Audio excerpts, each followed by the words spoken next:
एक पत्रकार हैं जो कि सड़क से राजस्थान की जनता की नब्ज टटोल रहा है। राज बाय रोड उनका शीर्षक है। वो पत्रकार जो भीषण कोविड के दौर में जहां एक गली से दूसरी गली लोग जाना पसंद नहीं कर रहे थे, तब अमेरिका जैसे देश में सड़क से पूरे इलाके को नापा और बाइडेन और ट्रंप का इलेक्शन कवर किया, एक किताब लिखी, अमेरिका चुनाव 2020 एक बंटा हुआ देश। हम बात कर रहे हैं अविनाश कल्ला की, जो रोडवेज बसों में सफर करते हैं और जनता की नब्ज टटोलते हैं। क्या कहती है राजस्थान की जनता, कैसी जनता की राजनीतिक समझ है और उन्हें लोकतांत्रिक व्यवस्थाओं में कैसी हुकूमत चाहिए। आज हमारे साथ बात करने के लिए स्टूडियो में आए हैं। सर, बहुत बहुत स्वागत आपका।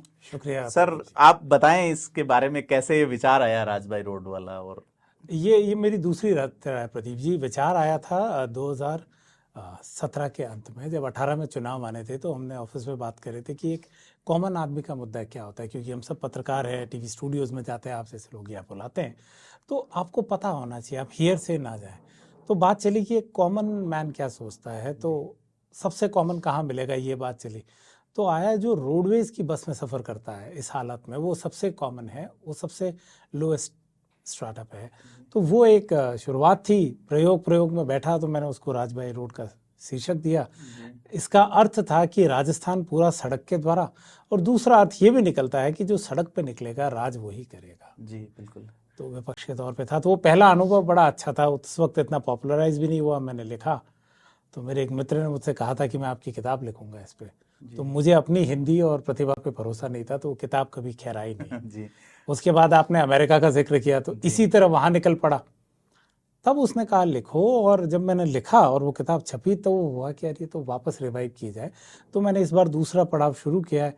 प्रयास रहेगा कि पिछली बार जो चेंजेस देखे उसके अपेक्षाकृत इस बार कितना बदलाव आया है। पर एक मूलभूत बात आपको बताना चाहूँगा, राज चाहे वो रहा हो या ये, ज़मीनी स्तर पे मुद्दे आज भी वही हैं। जी। रोजगार नहीं आ पा रहा, मूलभूत सुविधाएं जो है, एस्पिरेशंस नहीं आ रही हैं। लोग कई जगह इतने फ्रीबीज दे दिए जाते हैं एंड में कि उनका काम करने का मोटिवेशन नहीं है। मैं कई युवाओं से मिलता हूँ, इतने टैलेंटेड है, पर सबकी एक आस होती है, वो एक सरकारी नौकरी। इतनी सरकारें आ गई, बाकी प्रदेशों को देखिए, वो प्रॉस्पर करते हैं, हमारे यहाँ इंडस्ट्रीज नहीं आई, सेगमेंट्स नहीं है, हम एक माइंडसेट नहीं बदल पाए। लॉ एंड ऑर्डर एक बेसिक इशू है। नेता वही बड़ा मानते हैं हम जो जयपुर में आवाज़ और साउंड बाइट दिया जाता है, ग्राउंड पे कोई जाके उनको पूछता ही नहीं है। एक सामान्य तौर पे एक अधिकारी या एक एमएलए से मिलना एक छोटे आदमी के लिए कितना बड़ा टास्क है, कितना बड़ा संकट है, और उनकी आप गुहार पहुंचा भी दो तो सालों लग जाते हैं मूलभूत सुविधाओं को वहां तक पहुंचने के लिए। तो ये सारे अनुभव छोटे बड़े कई इंस्पिरेशनल होते हैं। कई लोग बताते हैं कि हम इतनी छोटी जगह से वहाँ गए, और मुझे खुद एक बड़ा सुखद आराम मिलता है कि जिस प्रदेश से हूँ एटलीस्ट उसको जान तो पाऊँ। और कई लोग मिलते हैं, तो बहुत ही अलग किस्म का अनुभव है।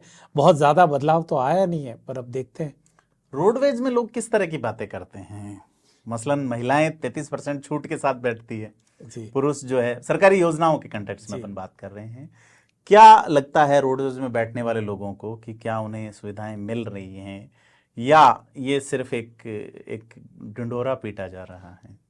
दोनों ही सरकारों के समय आपने रोडवेज में यात्रा रोडवेज में जो बैठता है ना, उसको ये होता है कि आज का दिन मैं सफलता से कैसे निकल पाऊं, और जो मेरे 2-3 मूलभूत मुद्दे हैं वो किस तरह पूरे हो जाएं। अभी एक दिन मैं ट्रैवल कर रहा था, मैं बीकानेर से गंगानगर आ रहा था। नहीं, गंगानगर से बीकानेर जा रहा था, सॉरी माफ कीजिएगा। और जयपुर में एक बहुत बड़ा अनशन था, सारी मीडिया का उस वक्त 11 अप्रैल को, उस वक्त बहुत फोकस था कि क्या होगा क्या होगा। हम सारे लोग डिबेट कर रहे थे। बस में सुबह सुबह लोगों के सवाल थे, क्या सरकारी अस्पताल में डॉक्टर मिल जाएगा? वो डॉक्टर मिल जाएगा तो जो वो जांच बताएगा क्या वो अस्पताल में पूरी हो पाएगी? क्या हम ले पाएंगे उन सुविधाओं का? कुछ लोग कह रहे थे 11 बजे तक पहुंच जाते हैं, वरना डॉक्टर साहब प्राइवेट चले जाएंगे, उससे पहले पकड़ लो तो एक बड़ा संकट। फिर एक संकट समझ में आता है कि जो युवा होते हैं, तो कई बच्चे थे परीक्षाओं की तैयारी में, कहते वो बात कर रहे, कहते कि अब घर वाले कह रहे आखिरी मौका है भाई, 27 साल के होने को आए, अब अगर मास्टरी नहीं मिली, सरकारी नहीं मिली, काम धंधा कर लो। पेपर आउट और उससे पेपर आउट से पीड़ित होते हैं, पेपर आउट का होता है। और आप ये सब छोड़िए, हम लॉ एंड ऑर्डर की बात करते हैं। लॉ एंड ऑर्डर में कई पुलिसकर्मी छोटे लेवल पे जो सिपाही होते हैं वो आए, वो अपना बयां करते हैं। कई सिपाही कहते हैं साहब हम नौकरी में 7-8 साल से हैं, अभी भी उम्मीद कर रहे हैं कोई दूसरी सरकारी नौकरी मिल जाए, मास्टर की परीक्षा में बैठ जाएं। हमारा जीवन बदतर हो चुका है इस सरकार में। किस तरह से लोकल जो नेता होते हैं स्थानीय, वो उनके ऊपर प्रेशराइज करते हैं, तो ये सारे होते हैं। तो एक मूलभूत व्यक्ति के लिए ना ये विकास मायने रखता है और ना कोई और बात। उसका आज का दिन और आज की सुविधा और आज का संकट मिट पाएगा या नहीं, ये बहुत बड़ा चैलेंज है। सर, राजबाई रोड का शीर्षक एलोबरेट करते हुए आपने ये कहा कि राज कैसे चल रहा है रोड से देख रहे हैं, या जो रोड पे चलेगा वही राज करेगा। जी, मेरा कॉनोटेशन जी, मेरा ये एक अपना कोट है कि जो भी इतिहास लिखा गया है, वो जिन यात्रियों ने इतिहास लिखा है, चाहे वो पंडित राहुल संकृतैन को लो, चाहे वो इब्न बतूता को लो, वेनसांग फायान, तो एक यात्री के तौर पे सचिन पायलट 125 किलोमीटर चले हैं जी, राहुल गांधी लंबा चले हैं कन्याकुमारी से लेके कश्मीर तक। उनका यह दावा है कि हमने 2 राज्यों में सरकार बना ली उसके बाद में। तो सचिन पायलट की यात्रा को आप कैसे देखते हैं? देखिए, सचिन पायलट मैं अभी भी कहूँगा कि दोनों यात्राएं करी, उसमें एक चीज़ निकल के आती है कि हमारा प्रदेश इतना बड़ा है कि कई अच्छे और दिग्गज बड़े नेता हैं, पर पैन राजस्थान कोई अपील रखे ऐसे सिर्फ 3 ही नेता अभी तक मुझे पिछले 20 साल से मैं भी देख रहा हूँ, वो नज़र आते हैं। अशोक गहलोत, वसुंधरा राजे, तीसरे हैं सचिन पायलट। तो उनको लेके बहुत एंटिसिपेशन है, युवाओं में उनका बहुत क्रेज़ है, लोग उन्हें सुनना चाहते हैं, देखना चाहते हैं। पर अब जिस तरह से ये चीज़ आ रही है, लोगों की एक्सपेक्टेशन और इम्पेशंस उनको लेके बहुत बढ़ रहा है कि अब ये क्या करेंगे। तो अब मेरे ख्याल से सबसे ज़्यादा जो लोग देख रहे हैं वो ये कह रहे हैं कि ये जो रोज़ अंतरकलह की बातें कर रहे हैं, अब उनका अगला डिसाइसिव स्टेप क्या होगा। बिकॉज आप जब भी जाते हैं तो लोग कहते हैं नहीं बात अच्छी कर रहे हैं, सब कुछ अच्छा है, पहले कांग्रेस आला कमान दे रहा था, आप वो मन बना ले। हाँ, तो अब उनके डिसीजन पे सबकी निगाह है, पर ट्रैक्शन खूब अट्रैक्ट करते हैं। जयपुर में और कई तबकों में लोग उन्हें एक जाति विशेष का नेता बताते हैं, पर अगर आप बाय एंड लार्ज ट्रैवल करें तो युवा उन्हें पायलट या सचिन के नाम से जानता है। उनकी कास्ट को लेके मुझे अभी तक कोई ऐसा बहुत ज़्यादा बातचीत नहीं दिखी कि ये है, जबकि यहाँ उनको एक जाति विशेष का नेता ही टैग करने की कई जगह हेडलाइंस में आता है। बट उनका एक चार्म है। अच्छा, कई भाजपा के लोग या उनके परिजन या उनके समाज वाले भी कहते हैं नहीं, ये एक युवा है जो अलग सी बात करता है, इसे एक मौका तो देना बनता है। जी, तो मौका बतौर सीएम या बतौर क्या देना चाहते हैं लोग? देखिए, जब बहुत सीधी सी बात है, जब पिछली बार वोट था तो एक उम्मीद थी जो यंगस्टर्स में थी, कांग्रेस कार्डर या उनके सहयोगी थी, कि उनको मुख्यमंत्री बनने का मौका मिलेगा। बिकॉज आपकी डिलीवरी एक स्टेट में as a chief minister matter करती है, सारी उन्हीं के हाथ में होता है, बाकी पदों पे बहुत ज़्यादा आप इम्पैक्ट डाल नहीं पाते। तो उम्मीद थी कि वो बने, पावर शेयरिंग के हमने फॉर्मूलेज भी सुने, पर जिस तरह से उन्हें वो कांग्रेस पार्टी ने वो पद नहीं दिया, तो शायद लोगों को भी लग रहा है कि ये एक लीडर है जो अनटेस्टेड रह गया।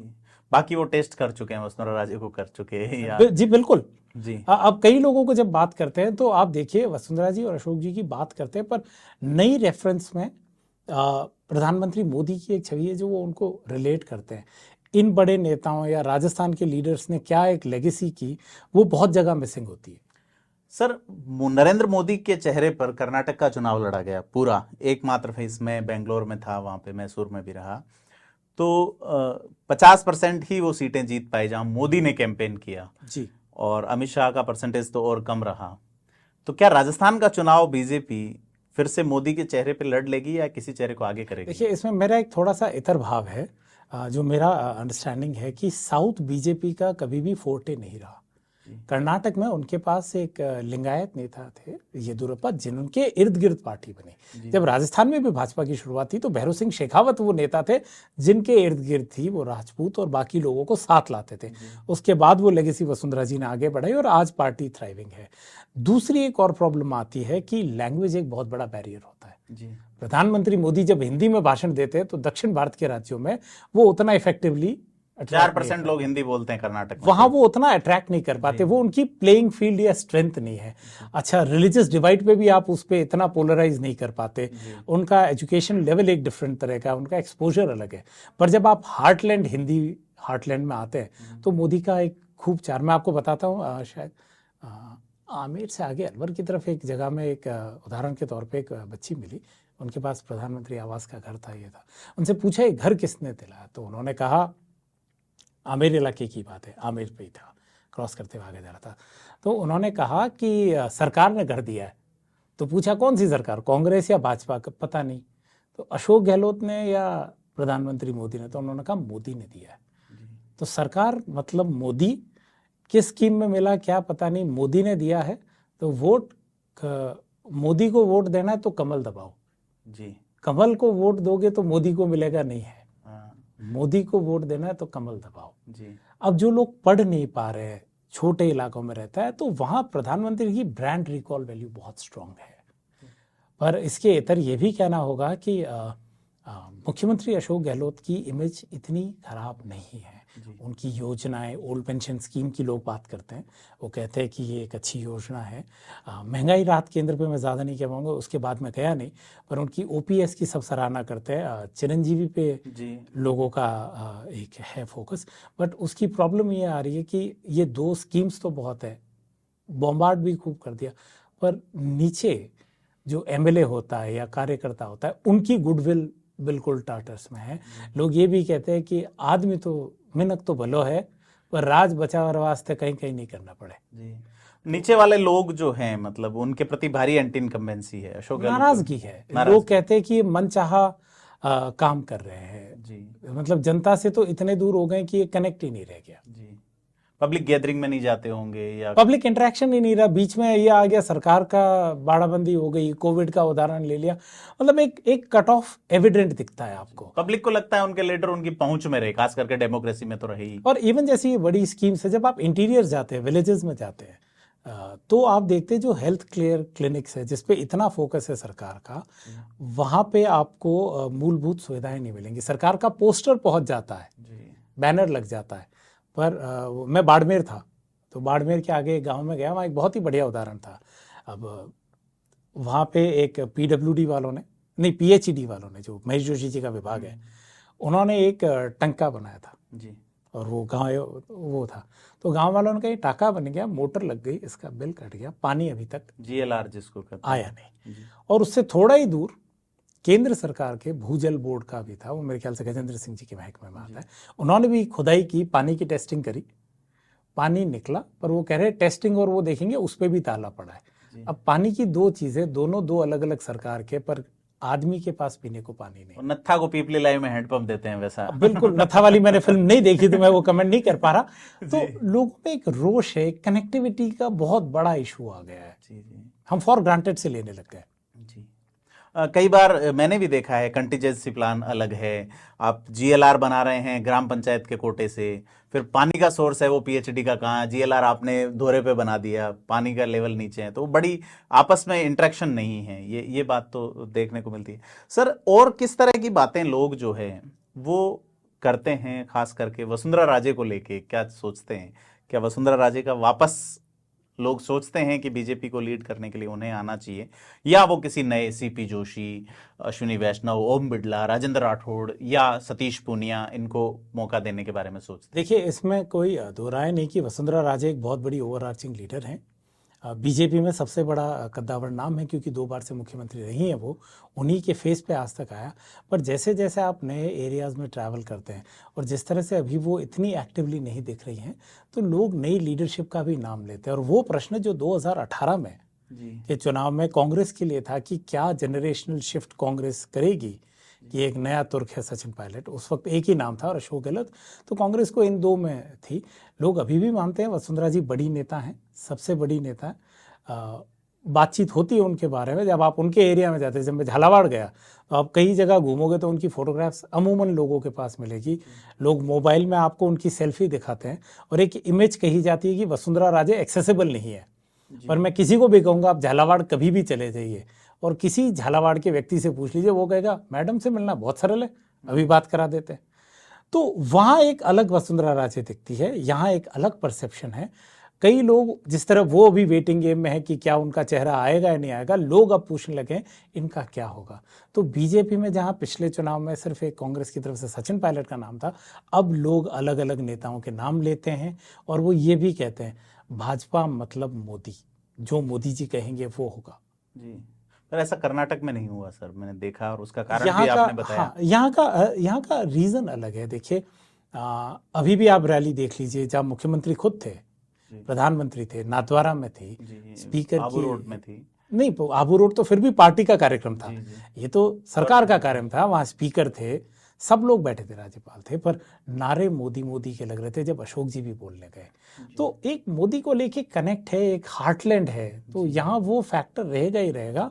और जहाँ तक मुझे लगता है कि ये सब लोगों का यही एक प्रश्न है कि वसुंधरा राजे का नेक्स्ट मूव क्या होगा, या पार्टी उनको लेके क्या सोचती है, इसको लेके लोगों में के मन में भी सवाल होता है कि इनका क्या होगा, क्या यही फेस होंगी, बिकॉज अभी तक तो यही होता है कि वही फेस है। जी। आपको नहीं लगता सर सचिन पायलट का 30 मई या 31 तक गिन लें इसको, इसके बाद क्या हो सकता है? मतलब आप काफी निगाह रखते हैं और सभी जगह आपकी सर पकड़ देखिए, है। अब नहीं, पकड़ वाली कोई बात नहीं है, मैं भी उसी तरह देखता हूं जैसे आप देख रहे हैं, पर ये एक लग रहा है कि ही जी सारी एक्टिविटी से वो ये एक मैसेज देना चाह रहे हैं कि देखिए, मैं एक प्रभावी नेता हूं, और सारा कॉन्सेंट्रेशन ऑफ पावर जो कांग्रेस पार्टी ने अभी यहाँ पे मुख्यमंत्री गहलोत में दे रखा है, उससे थोड़ा इतर हो। ये मुझे नहीं लगता कि वो इतनी जल्दी में है कि मैं पार्टी छोड़ूं या अलग हो जाऊं। जी उन्होंने जो पोस्टर रखा, कई बातें कही कि खड़गे की फोटो नहीं है, राहुल गांधी की फोटो नहीं है, या प्रियंका गांधी की नहीं है, हालांकि उनकी नहीं बनती, पर उन्होंने सोनिया गांधी की फोटो रखी, which was a clear message कि मैं अभी भी इनकी तरफ लॉयल हूँ। वो अपनी यात्रा पे चले, और ये उनका एक शो ऑफ स्ट्रेंथ था। 15 दिन के समय भी उन्होंने कहा कर्नाटक हो जाए, फिर भी आप सोच लीजिए जी बिल्कुल कि क्या मैं आपको चाहिए या नहीं। पर हाँ, अब वो इस मोड पे जरूर आ गए कि अब निर्णय लेना पड़ेगा, बिकॉज मुझे लगता है उनका भी अब पेशेंस लेवल, उनके जो सपोर्टर्स हैं जो उनकी तरफ देखते हैं, वो भी अब उन्हें डिमांड कर रहे हैं कि आप एक एक्शन मोड में आइए। सर। उनके एक और फोटो का, आप सोनिया गांधी का जिक्र करते हैं, भगत सिंह का फोटो है, तो क्या पायलट बड़ा बम फोड़ेंगे जैसे असेंबली में भगत सिंह और बटुकेश्वर दत्त ने डाला था? अब देखिए, एंटिसिपेशन तो कुछ इसी तरह का है, माहौल भी इसी तरह का बन रहा है, और जिस तरह से कांग्रेस का आला कमान राजस्थान को लेके बिल्कुल वो क्या कहते हैं ना कि उस मोड में है कि let it be on themselves, हमें इससे कोई फर्क नहीं पड़ता, तुम, क्योंकि सरकार की परिपाटी है कि हर 5 साल में बदलती है, तो इनको इनकी डेस्टिनी पे ही छोड़ दो। सर, हमारे आसपास के जो चुनाव हैं उसमें एक कंपनी बड़ी फेमस रही है जी, प्रशांत किशोर, जिनको पीके कहते हैं, तो राजस्थान में पहली बार उनका इतना बड़ा कैंपेन दिख रहा है। सुनने में सब यही क्या आ रहा है कि नहीं आ रहा, आप इंस्टाग्राम, ट्विटर या फेसबुक देखिए, सबसे पहले आईपैक का ऐड आता है। अब मुझे इसी में एक वो लगता है कॉन्ट्राडिक्शन कि पीके ओपनली कह चुके हैं कि मेरा आईपैक से कोई लेना देना नहीं, पर जब आईपैक का ऐड आता है तो प्रशांत किशोर की फोटो होती है, नीचे नाम लिखते हैं मेंटरिंग। तो देखिए, ये उनका वर्किंग स्टाइल है, उन्होंने अपना एक नाम और एक मकाम कमाया है। अब जब सरकार की तरफ से एक बड़ी एजेंसी काम कर रही है, तो हो सकता है कि वो भी सचिन पायलट के पास आए उन्हें सहयोग करने के लिए। तो ये नाम है, उनकी नाम की काफ़ी चर्चा है जी। तो और सर, अपन एक चीज़ और आपके खास संपर्क में हैं, हनुमान बेनीवाल। मैं खास संपर्क नहीं, पर मेरी मुलाकात हुई और वो इकलौते थे प्रदीप जी जिनके बारे में मैंने खूब सुना था, और मेरा पहली बार उनसे मिलना हुआ राजभाई रोड में ही। जी बिल्कुल जी बिल्कुल जी। तो क्या सोचते हैं उनकी स्टाइल, वो मतलब स्वैग, तो जो नाथूराम जी मिर्धा के जाने के बाद एक खालीपन आया था नागौर की राजनीति में, और नागौर की राजनीति वो खालीपन पूरे देश में भरती थी। जब ऐसे कहते हैं कांग्रेस बहुत कम सीटों पर सिमट गई थी, तब बाबा चुनाव जीते थे जी।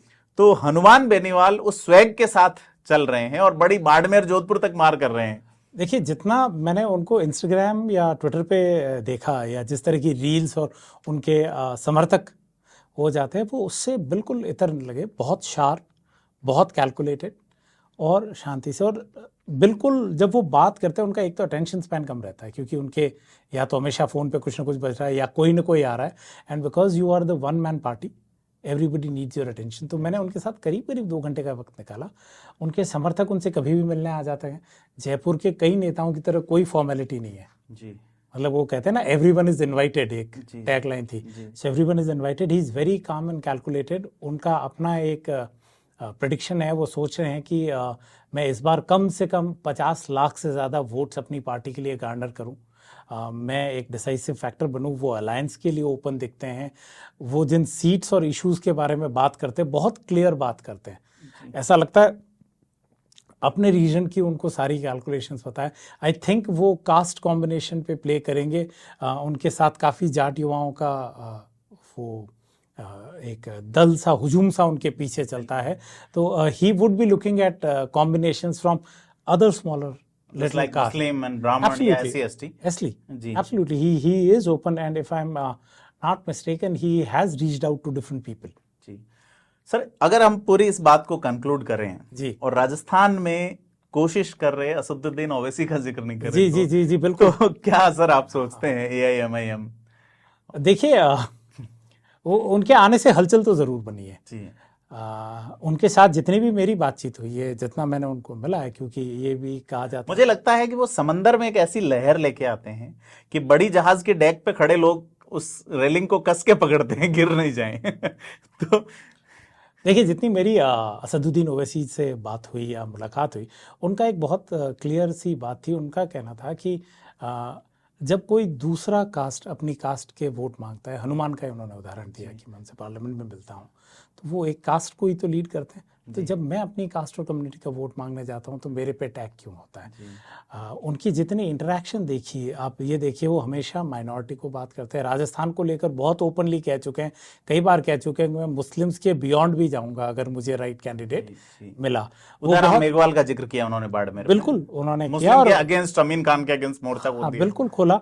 और मेरे ख्याल से उस रैली में लोग भी खूब आए थे, क्योंकि बिल्कुल नई पार्टी है। जिन लोगों को उन्होंने मौका दिया है वो बिल्कुल नॉन पॉलिटिकल बैकग्राउंड से आते हैं, बट उनका बहुत क्लियर है कि यहाँ एक स्पेस है जिसको मेरी पार्टी फिल कर सकती है। 9.1% मोमडन्स। और उनका एक बड़ा कॉन्ट्रडिक्शन है, जब उनसे आप देखिए जोधपुर में जो उनसे लोग मिल रहे हैं, मैं वहाँ पे भी था, तो जो युवा वर्ग है वो उनके लिए काफ़ी अट्रैक्टेड है।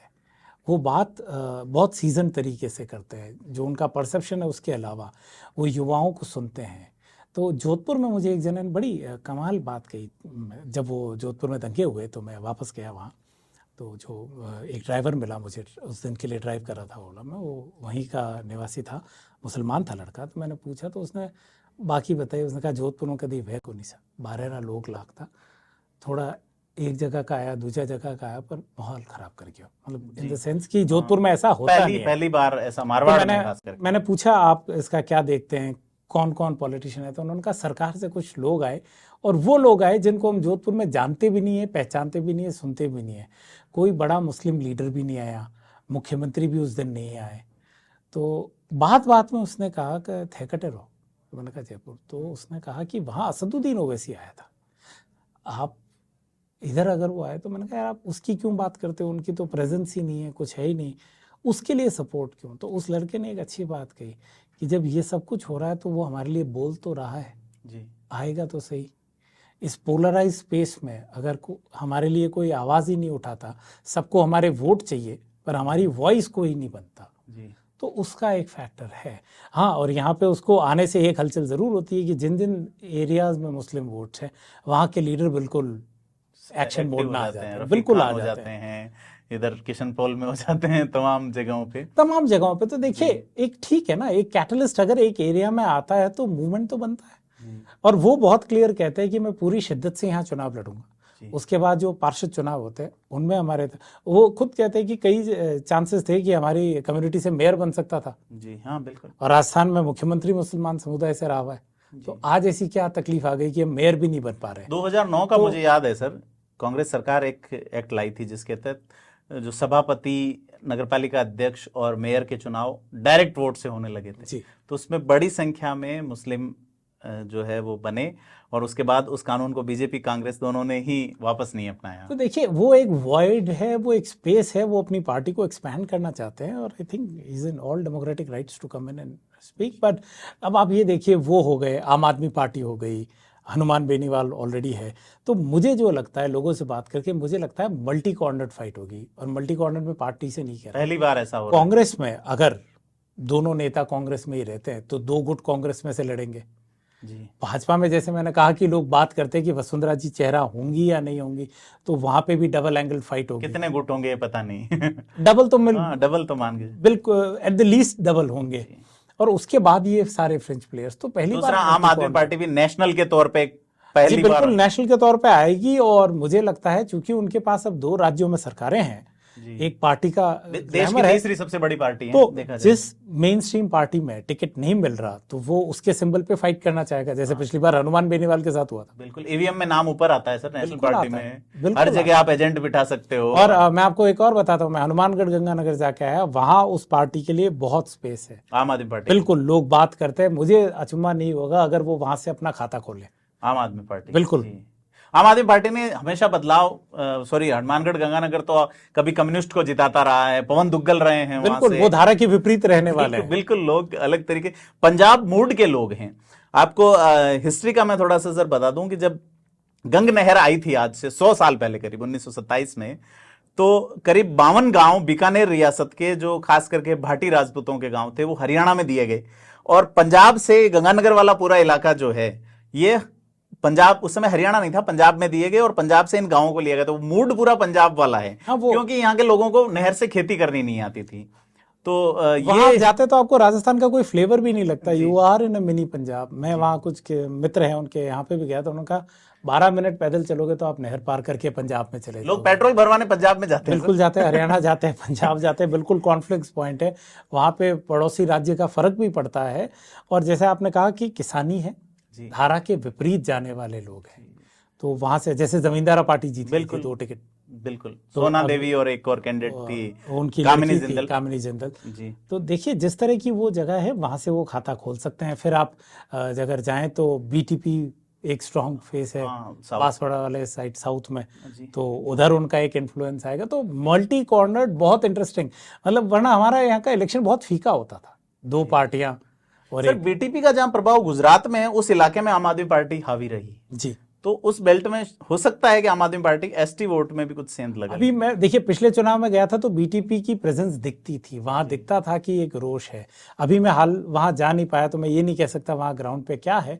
अब बीटीपी में भी वहां 2 फैक्शन हो गए जी, बट वो कितने भी फैक्शन हो, वो इन 2 मेन स्ट्रीम पार्टीज के लिए चैलेंजिंग स्पेस रहेगी। और इतने फार फ्लंग एरियाज है वो बीटीपी वाला इलाका और गंगानगर हनुमानगढ़, ये बिल्कुल एलियन माने जाते हैं। यहाँ तक जाने में अरसे लग जाते हैं। जी बिल्कुल सर। मैंने बताया था मेरे ख्याल से गंगानगर पहुँचने, या मैं एक बार झालावाड़ का था, 9.5 घंटे का समय लगता है जयपुर से वहाँ तक पहुँचने में। बिल्कुल। और वहाँ वो कहते हैं, एक बेसिक सी बात है, गंगानगर का व्यक्ति कहता है एक हवाई जहाज में बैठना एक बड़ी बात हो गई, जबकि वो प्रॉस्परस सी जगह है, एक वहाँ पे लोकल वो डिमांड है। वो कहते हैं हमें बिल्कुल एलिनेट कर देते हैं, नेता तो आते ही नहीं है अनटिल अनलेस कोई बड़ी रैली या कोई स्कीम को प्रमोट करना हो, तो हमें तो पता ही नहीं होता है। हम तो पंजाब के नेताओं से ज्यादा आइडेंटिफाई करते हैं। बिल्कुल। तो कल्ला साहब, आपने सचिन पायलट की यात्रा को लेके अपना इनपुट दिया। मैं ये जानना चाह रहा हूँ कि राहुल गांधी की यात्रा जो निकली थी दिसंबर पिछले साल में, तो वो भी आपने देखी थी राजस्थान से, तो आप पैदल भी चले, क्या कुछ समझा आपने राहुल गांधी की यात्रा को? देखिए राहुल गांधी के लिए ये कहना पड़ेगा कि बहुत हिम्मत का काम था कन्याकुमारी से कश्मीर तक चलना, बहुत मेहनत की उन्होंने, चले। पर जिस तरह से जब वो राजस्थान में चले तो मैंने सिर्फ सवाई माधोपुर में एक ही दिन वो यात्रा देखी, पर लोकल्स का ये रिस्पांस था कि भगवान करे ऐसे नेता रोज आए, यात्राएं रोज करें। क्योंकि मैं करीब 8:30-9 बजे करीब वहाँ पहुँचा, तो जब आप सवाई माधोपुर में एंटर होते हो तो बड़ा बोर्ड लगा, सवाई माधोपुर में आपका स्वागत है, नगर पालिका करती। उसके ठीक राइट साइड में गाने बजाने के कार्यक्रम चल रहे थे। 3-4 अलग अलग पंडाल थे, किसी में गाने चल रहे थे, डांस हो रहा था, लोगों को एंगेज, एंटरटेन, हर जगह फ़ोन कॉल्स की एक बिजीनेस दिख रही थी कि भाई कल वो भीड़ और जमावड़ा दिखना चाहिए। तो ठीक है, मैंने कोशिश करी रूम्स भी बुक कराने की, कहीं नहीं मिले। तो मेरे मित्र आपके सहयोगी विवेक, उनसे मैंने जब बात करी तो उन्होंने कहा दादा इतनी जगह फला दूर पे अगर आप आओ या मैं गाड़ी की व्यवस्था कराता हूँ तो एक ही कमरा है, अगर आपको चल जाए। तो मैंने कहा जैसा भी है आई एम कमिंग। तो अगले दिन सुबह मैं भी 5 बजे निकला, मैं वहाँ पहुँचा। पर जब आप रात को सवाई माधोपुर से निकलते तो आपको दिख रहा है कि सड़कें बिल्कुल नहीं बिछाई जा रही है जी, सड़कें पिक्चर परफेक्ट है, व्यवस्था पूरी अच्छी है, ये है।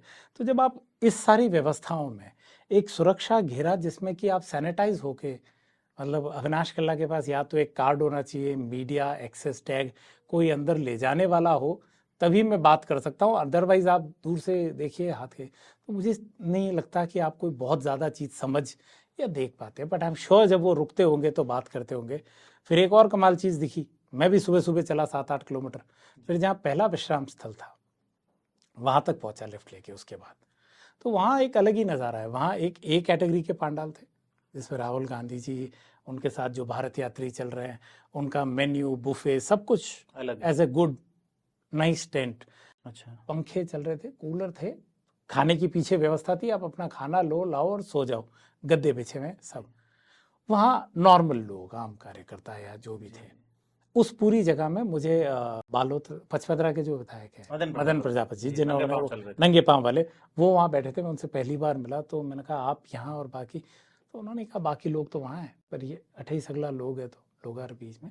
और वहाँ प्रमोद जी एक बार आए थे, भाया साहब, उन्होंने व्यवस्थाएं देखनी थी, बहुत अच्छी व्यवस्थाएं करी उन्होंने, इम्पेकेबली 3 टेंट्स एटलीस्ट व्यवस्था थी। और जो सी टेंट था वो जिला और आसपास के लोगों का था, जहाँ जितने नंबर्स में आप आ सको आप आओ। तो मुझे बड़ा एक विरोधाभास सा लगा, एक तरफ आप भारत जोड़ने की बात कर रहे हो, एक तरफ आप अपने ही लोग और कार्यकर्ता और जो आ रहे हैं उनमें 3 कैटेगरीज के लोग हो रखे हैं, उनके लिए व्यवस्थाएं भी अलग अलग हो रखी है। खैर वो बात हुई। तो मैंने वो दोपहर तक पोस्ट लंच जब वो यात्रा वापस चालू हुई तो एक बार उसको जाते हुए देखा। फिर मैंने कहा कि उसी के अगले दिन उस वक्त जो भाजपा के प्रदेश अध्यक्ष थे वो करौली में यात्रा कर रहे थे, तो सवाई माधोपुर करौली बहुत ज़्यादा दूर नहीं था। तो मैंने कहा वहाँ पहुँचने का प्रयास करता हूँ। तो पता पड़ा कि कोई डायरेक्ट बस नहीं है। तो हम जिस रोड नेटवर्क और बस की बात करते हैं, आप पूछ रहे थे कि बस का अनुभव, तो पहली बार पता पड़ा बस नहीं है जी। अब कैसे पहुंचा जाए, तो लोकल से पूछा तो उन्होंने कहा साहब गंगापुर सिटी तक तो जाओ ट्रेन में, सवाई माधोपुर से गंगापुर सिटी, ठीक है। अब आप ट्रेन में अगर बैठ रहे हो और अगर ट्रेन टाइम पे रही तो शायद आपको आखिरी बस मिले, और नहीं तो फिर प्राइवेट का या कोई, मतलब रात को 10-11 बजे, नहीं तो 7:30-8 बजे। अच्छा। एक और आपको प्रदीप जी यात्रा किस्सा बाद में बताऊंगा।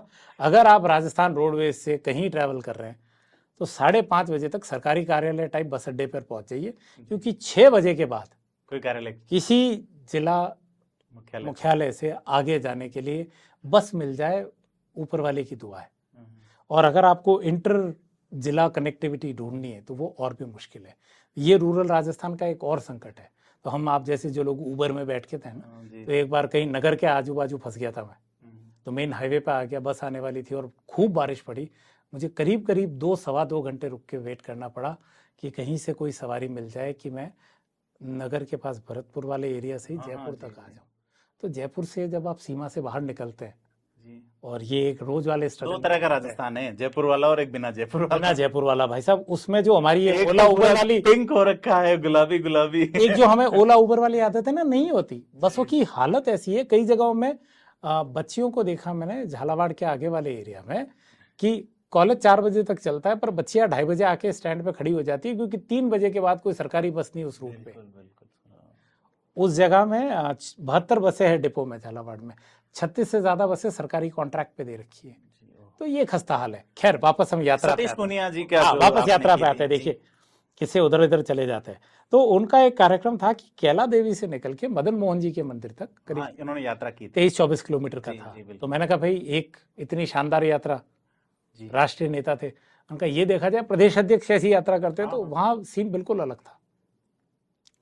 वहां आलम कुछ इस तरह था कि करीब करीब 150 लोग मतलब मैक्सिमम होंगे वहां पे, और सतीश पूनिया का हम चल रहे हैं। बड़ा अचंभे की बात है, कोई फैन फेयर कुछ भी नहीं, तो चले। पर जैसे जैसे चलते रहे तो गाँव में से लोग जुड़ने लगे, और जब मदन मोहन जी पे एंड किया तो करीब करीब 1000 के ऊपर लोग थे। तो मैंने उनसे यात्रा खत्म होने के बाद पूछा, मैंने कहा आप ऐसे चले क्यों, और इसमें मुझे तो कुछ बहुत अचंभित करने वाला नजर नहीं आया। तो सतीश जी ने कहा क्या है माशा, आप जयपुर के लोग हैं, आज मैं इस गली और रास्ते से मैं अगर निकला, कल मेरा कार्यकर्ता निकल सकता है, वो झंडा उठा के पार्टी का उस क्षेत्र में जहां मेरी सीट नहीं आती, वहां मैं मेहनत तो करूं, मैं प्रयास ही नहीं करूं तो मैं कैसे कहूंगा कुछ आया। तो देखिए ये एक अलग स्ट्रैटेजी है, ऊपर कितने झगड़े चलते रहे वो कार्यकर्ता और मैनेजमेंट का उनका चलता रहता है। तो वहां तक पहुंचे। तो खैर वो चलने के यात्री वाले मोड में थे, मैं एक दिन पहले चल चुका था, तो मैं एक गाँव में थोड़ा सा रुक गया। उसका गांव का नाम भी बड़ा अलग सा था, रिकॉल नहीं कर पा रहा, लिखा हुआ मैंने। तो वहाँ मैंने एक सरकारी स्कूल देखा जी, 2 कमरों कैसी, एक सर्दी का टाइम था तो एक टीचर बाहर बैठी और लॉबी में बच्चे। अब आप अगर गांव में जाएंगे तो अक्सर स्कूल ऐसे ही दिखेंगे, वो वहीं होते हैं। और हमारे राजस्थान के टीचर्स की एक खासियत है साहब, वो एक टीचर 6 से 7 क्लास को एक साथ पढ़ाते हैं। तो फर्स्ट वाला भी वहीं पढ़ रहा है और 6th वाला भी वहीं पढ़ रहा है, तो वो सेग्रीगेट करके। तो मैं उस स्कूल में गया तो जिसे अंग्रेजी में वर्ड यूज करते हैं डिप्लीटेड जी, उस स्कूल में उस टीचर की बेंच, टेबल और कमरे के अलावा कोई सुविधा नहीं थी। एक कमरा ज़रूर था पर खिड़कियां बिल्कुल हवा महल हो रखी थी। तो हमने कहा मैडम हम बच्चों को अंदर क्यों नहीं बिठाया? तो उन्होंने कहा सर इधर बंदरों का बहुत आतंक है, बंदर अगर क्लास में घुस जाता है तो भगदड़ इतनी होती है कि बंदर से लगे ना लगे बच्चे आपस में टकराते हैं। छोड़, यहाँ हम बाहर है, अगर बंदर आए तो सब कूद के एक तरफ बाहर अलग हो जाएंगे। वो है वहाँ पे बाहर वॉशरूम्स जो थे वो बिल्कुल यूज़ करने लायक कंडीशन में नहीं थे, जबकि वहाँ बच्चियाँ भी पढ़ती थी, लेडी टीचर पढ़ाती हैं, मिड डे का एक खाना आता है। तो जब मैं अंदर घूमा तो जो प्रिंसिपल या टीचर का वो जो कमरा था उसमें एक स्टैक पड़ा था जिसमें मुख्यमंत्री जी के फोटो लगा हुआ। उनकी बहुत अच्छी स्कीम है कि बच्चों को यूनिफॉर्म पहुँचे, उसके वो बंडल्स पड़े थे जो उन्हें डिस्ट्रीब्यूट करने थे। तो मैंने कहा मैडम ये सर ये पहुंच गए टाइम पे और मुझे ये पहुंच गए और मूल सामग्री नहीं पहुंची। मूल सामग्री या मूलभूत सुविधाएं नहीं पहुंच पाती, पर जहां आपका प्रचार प्रसार और शक्ल पहुंचानी है वो पहुंच पा रही है। और मैंने उनसे पूछा तो उन्होंने कहा ये आज से नहीं, ये स्कूल की हालत सालों साल से है। तो जो अभी गवर्नमेंट में है या जो पहले थे, आप ये देख लीजिए ना कि यहाँ से बाहर निकले तो कुछ भी नहीं है। तो मेरी तो ये मानना है, कई लोग इससे नाराज भी होंगे, पर आप जयपुर से बाहर निकलिए, पूरा राजस्थान मुझे लगता है हिंदुस्तान का बहुत बड़ा गांव है। हम आज भी मूलभूत तरीके से फैसिलिटीज के तौर पे ग्रामीण है। अब जोधपुर, कोटा और ये कुछ पॉकेट्स हटा दीजिए, बट बाकी हमारे पास फैसिलिटीज नहीं है। तो एक बहुत अलग सा राजस्थान दिखता है जब हम बस में बैठ के ट्रेवल करते हैं। मुझे एक विधायक सीट दिखती है जिस पे रिजर्व होती है, एक पे लिखा होता है विधायक एक सांसद, और मेरे ख्याल से ये वही एक सीट है जिसके लिए वो छोड़ देते हैं कि हम इस पे अपना हक नहीं देंगे, वरना विधायक और वो कभी अपनी सीट दिखती है, वो लोग उस सीट पे नहीं दिखते। मतलब वो एक ही जगह है जहां वो नहीं दिखते अपनी कुर्सी पे जी। तो ये अनोखा अनुभव है, पर अच्छा अनुभव रहता है। हमें भी जमीनी रियलिटीज और संघर्ष पता रहता है, and then you feel good about wherever you are. तो बहुत सारे मुद्दों पर चर्चा हुई और खास करके राजस्थान को नए तरीके से हमने जाना कल्ला जी के साथ में। अविनाश कल्ला जी, मैं एक बार फिर बता दूं आपको, राजस्थान रोडवेज के माध्यम से राजस्थान रोडवेज की सवारी करते हुए आप अलग अलग जिलों में, अलग अलग इलाकों में जाते हैं, जनता से रूबरू होते हैं, मुद्दों, हक और हकूक की बात करते हैं। आप कहते हैं मैं उनसे सीखता हूं, जबकि कैसी विचारधाराएं क्या चल रही है, बहुत कुछ जानने का मौका हमें कल्ला जी के माध्यम से मिला। सर, हमारे साथ जुड़ने के लिए बहुत बहुत धन्यवाद। Thank you. और आप सभी से अपील है कि थिंक 360 से जुड़ने के लिए सब्सक्राइब करें हमें।